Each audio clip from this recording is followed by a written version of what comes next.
Yeah, hi there. These comments are for Adriana. This is Michael, the founder, owner, and the materials writer for the 7-step system to pass the TOEFL IBT. And like you did last time, you've posted, it looks like, 2 different pronunciation practice exercises along with an independent speaking practice test. So you're one of my online students and you've paid for the additional service to get more specific tutoring for your pronunciation and your TOEFL speaking. Alrighty, so let's go to your exercises at the Voxipop discussion group, and it looks like you're doing lesson number 16 and 17. 16 focuses on the J, and it's what I call the palatal consonant, the zh, major and measure. Now, this particular sound is actually quite difficult for many non-native speakers. So, if you can do well with this, you're actually going to do very well, I think, with your pronunciation. So hopefully this sound's not going to cause you too much trouble. Okay, I'm going to go ahead and find it in my book right now. I'm going to find out where the exercise is. Okay, I think I got it. Okay, so it looks like it's the first one here.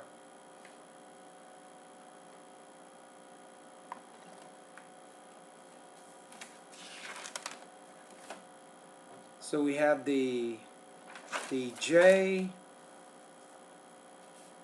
Okay, here it is. Let's see how you did, and I'll just kind of give you comments as we go.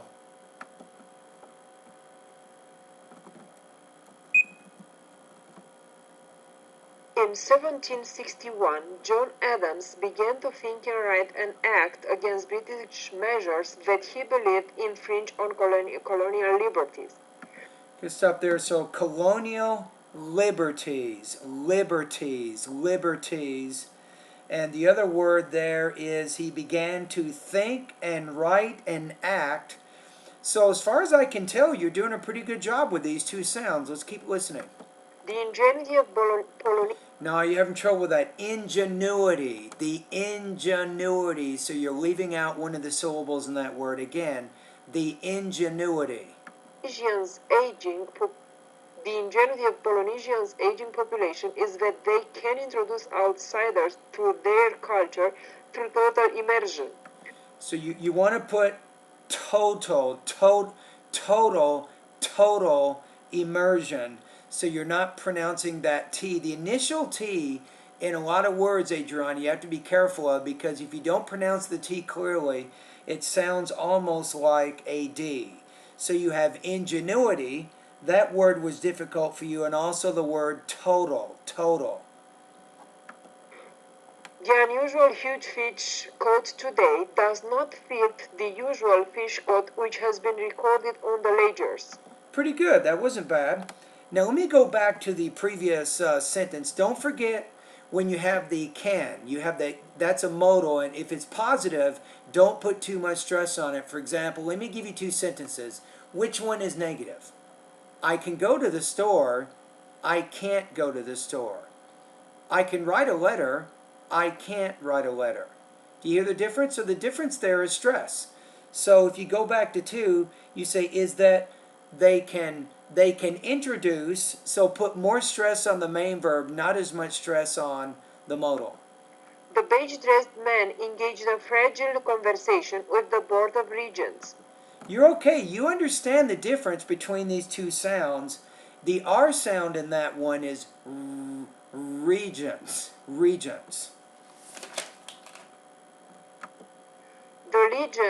legend is that the general envisaged a vision military which would execute large measurable commands.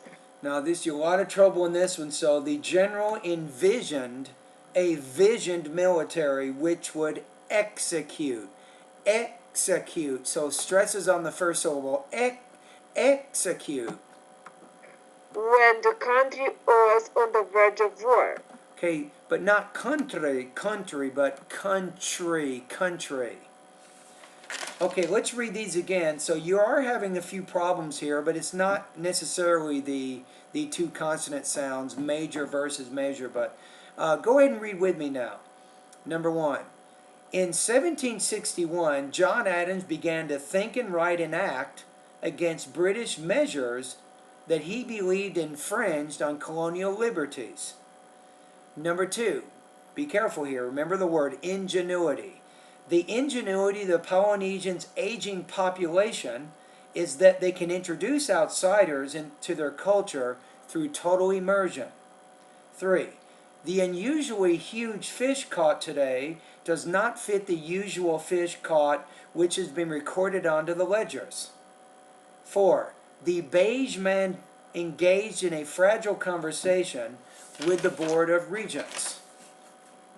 Number 5. The legend is that the general envisioned a vision military which would execute large measurable commands when the country was on the verge of war. Okay, let's go over to the next one, lesson number 17. It's the K versus the G sound. So I think you'll probably do even better with this one. I mean, this is a very easy sound for most non-native speakers. Okay, let me go ahead and find this one. So the K and the G. These are called velar consonants. It kind of means the velar consonant, the sound is produced more toward the back of the mouth. The tongue kind of moves up toward the top of the mouth, but farther in the back of the mouth. Okay, here we go. I think I found it.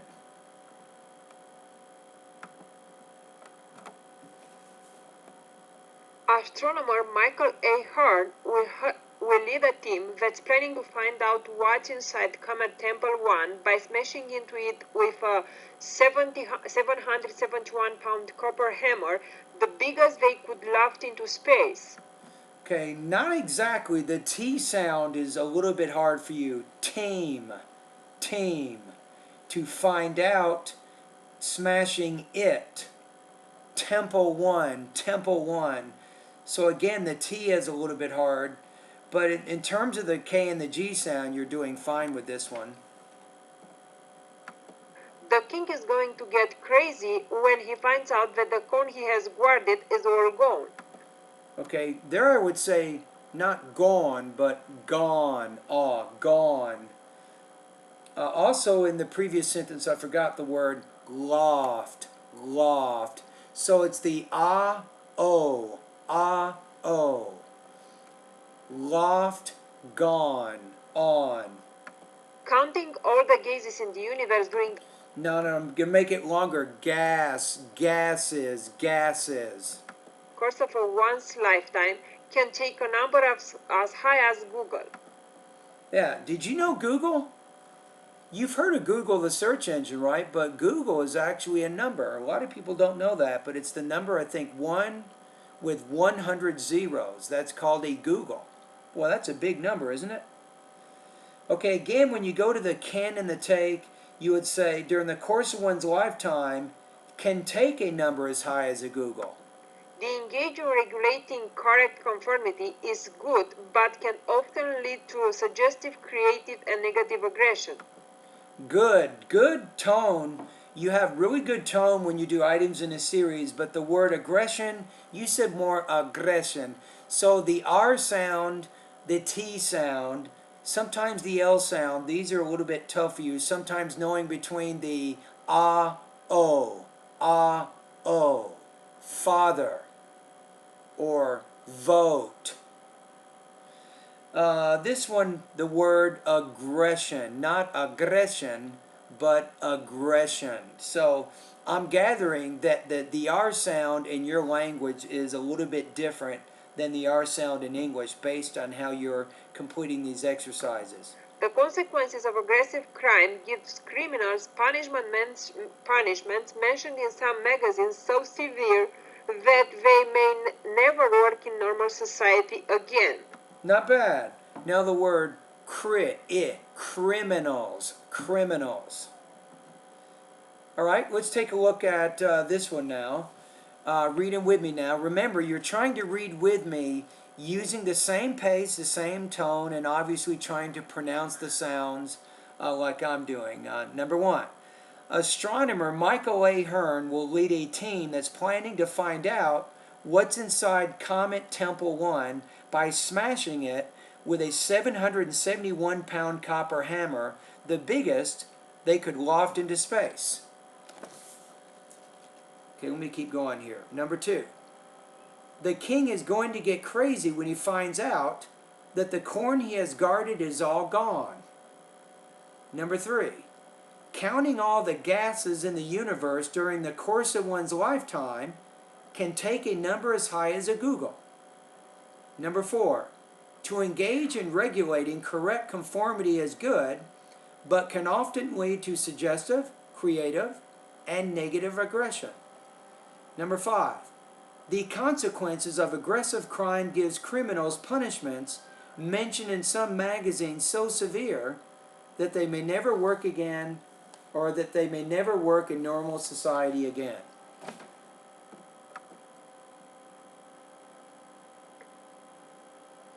Classical conditioning is a form of learning in which two stimuli are associated so that the first evokes the response that normally follows the second. The first study done with classical conditioning were Be careful the S there. The first studies done, so you are omitting that S ending at the end of that word. performed by Ivan Pavlov, a Russian physiologist. But be careful the R there. A Russian physiologist. Russian. Pavlov noticed that the dogs in his laboratory Dogs. salivated not only when they ate their food, but also before they had taken a bite. Pavlov discovered that if he rang a bell before he let the dogs eat, eventually the dogs would start salivating as soon as they heard the bell. Good sentence rhythm. Nice. Wow, you're getting better here. I like how you read that, and also your pausing was good. You paused right before the word if, discovered that, then you paused and said, if he rang a bell. That was beautiful right there, because you had the dependent clause embedded within the other dependent clause, and you paused. That's very, very good there. Remember, for TOEFL integrated speaking, you will need to talk about fairly complicated ideas, and you have to be pretty good with your pausing. And if we don't even worry about the TOEFL, pausing is useful when you're speaking to native speakers because it makes it easier for us to understand what you're saying. As soon as the dogs heard the bell, they began to act like a dog about to be fed. I think I'm trying to figure that out. Dog. So maybe you're not making the vowel long enough. Dogs. So a little bit of trouble with that word, dog. Okay, let's read it together now. Classical conditioning is a form of learning in which two stimuli are associated so that the first evokes a response that normally follows the second. The first studies done with classical conditioning were performed by Ivan Pavlov, a Russian physiologist. Pavlov noticed that the dogs in his laboratory salivated not only when they ate their food, but also before they had taken a bite. Pavlov discovered that if he rang a bell before he let the dogs out, eventually the dogs would start salivating as soon as they heard the bell. As soon as the dogs heard the bell, they began to act like a dog about to be fed.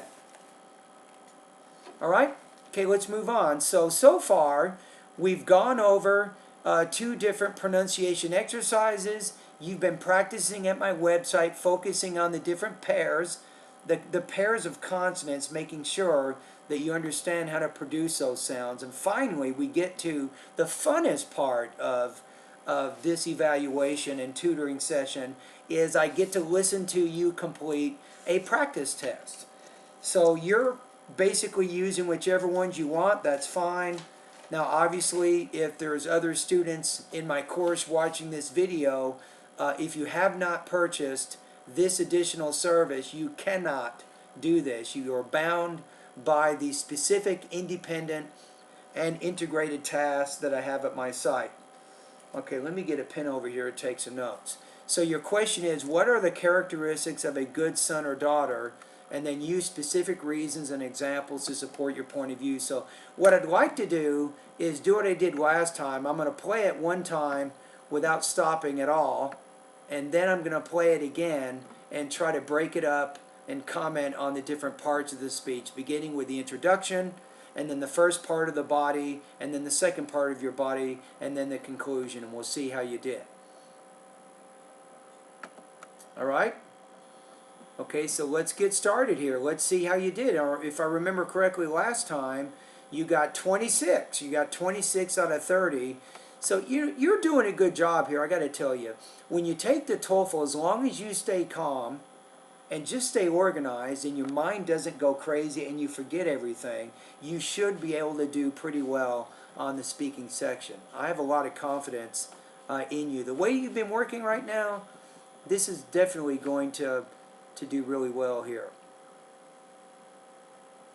Okay, so let's go back. Okay, here it is. From my perspective, a good son or daughter needs to be obedient and polite because these two qualities are the definition of a good background. I'll start by saying that an obedient child is probably all that a parent requires. For instance, this type of child becomes a good son or daughter who has a good character. Furthermore, he or she does well in school, succeeds in the career, and will be able to demonstrate all of the personal qualities that the parents try to teach. Additionally, good children are always polite. Case in point, they will always respect their parents, provide them help, and they'd never be too busy to respect them and spend time with their parents. Okay, let's go back to the beginning of this one. From my perspective, a good son or daughter needs to be obedient and polite because these two qualities are the definition of a good background. Okay, so there are some pronunciation issues in there. The first word is perspectives. Perspectives. There's a lot of P's in there, and you're not exactly pronouncing that the way it needs to be. Let's listen to it one more time. From my perspective, a good son or daughter needs to be obedient and And I think also the word... From my perspective, a good son or daughter needs the word daughter to be obedient and polite because these two qualities are the definition of a good background. Or the definition of a good background. Yeah, I don't know about that. What does that really mean? I mean, just say that, you know, the most important characteristics of a good son or daughter are that they are obedient and polite, right? So let's get to your... So the good thing is you have a topic statement in the beginning, and it basically presents two different ideas. So you're talking about the first characteristic, which is obedient, and the second characteristic is polite. Now, let's see how you do on the first part of your body. I'll start by saying that an obedient child is probably all that a parent requires. Okay, an obedient child is all that a parent requires. Now, if you say that, that doesn't allow you to discuss any other characteristics because you're saying that's the only one needed. But I don't know, you might say that obedience is an important characteristic that parents require. Probably not all that they require. I mean, you see what I'm saying? I'm being a little picky, but I'm being picky with you because I'm going over your speeches. You're paying me to look at everything. I'm going to look at everything. I'm going to leave no stone unturned. For instance, this type of child becomes a good son or daughter who has a good character. Furthermore, he or she does well in school, succeeds in the career, and will be able to demonstrate all of the personal qualities that the parents try to teach. Now this is killing you. This is killing you here. Because the examples that you're giving there, they don't really illustrate this idea of obedience. You see what I'm saying? But it doesn't serve to defend that idea. I'm not convinced, based on your examples, why obedience is important. So you have to do something like this. You have to say the first important attribute of a good son or daughter is that they are obedient. For example, if the parents tell the child to clean his or her room, the child will do that immediately. Or if the child gets an assignment at school and the teacher tells the child to do it, the child will comply and finish that homework assignment by the next class. You see what I'm saying? So your examples, they don't defend that idea. It makes your argument weaker. So you have to make sure that the examples you're using relate to the point that you're trying to make. So that would be a problem with that first part of your speech. Additionally, good children are always polite. Okay, that's good. So good children are always polite. Now, case in point. Again, you have to make sure when you talk about polite, then you have to give a specific example to demonstrate politeness. For example, I could say that, children who are polite will refer to their elders with titles of address, such as Mr. and Mrs., or Mom or Dad. They won't try to refer to people they don't know very well by their familiar names or something. Or the child will be careful not to interrupt someone else when they're talking in a conversation. Or the child will be polite and not try to hurt other people's feelings. Point, they will always respect their parents, provide them help, and they'd never be too busy to respect them and spend time with their parents. No, you're killing it. You're having trouble here. This is going to kill your score. I'm going to be honest with you. I'm picking it apart. Now, 2 times now, you've given specific examples that don't really illustrate the idea that you're trying to argue. So you're talking about respect, but the key point there was polite or politeness. So respect is a whole nother issue. You could talk about that, but then now you're forced to give specific examples for that idea. So now you're in trouble. You're definitely in trouble with this speaking. The organization of your speech is starting to have some trouble. That's all I'm saying, right? Okay, let's keep going and listen to it. From my perspective, and will be able to demonstrate all of the personal qualities that the parents try to teach. Additionally, good children are always polite. Case in point, they will always respect their parents, provide them help, and they'd never be too busy to respect them and spend time with their parents. Okay, now let's see what's going on. Okay, this is going to cause you some trouble. This is not going to get 26. I think the main problem here, there's not really any grammar or language use problems. I don't notice anything going on there. You have a few delivery problems, but I don't see those as being serious enough to cause you to get lower than 26. However, in topic development, sometimes relationships between your ideas are not clear. They are not, because I asked you, I wasn't exactly clear how the examples you were using supported the points that you were trying to argue. I didn't see a strong connection there. That is going to cause you some trouble. I don't think it's a terrible speech, but I don't think it's a great speech either. So I'm going to give you 22 points out of 30 on this one, or about 2.83 out of 4, based on the reasons that I just said. All right, if you want to try it again, sometimes it's good to redo it and see what you can do to make it different. You can go ahead and do that the next time. But anyway, I hope I've given you some good ideas. So at the end of our short tutorial session right now, I've given you some comments on some pronunciation exercises that you're working on at my site. We've gone over a few things there. And then you put together an independent speaking task.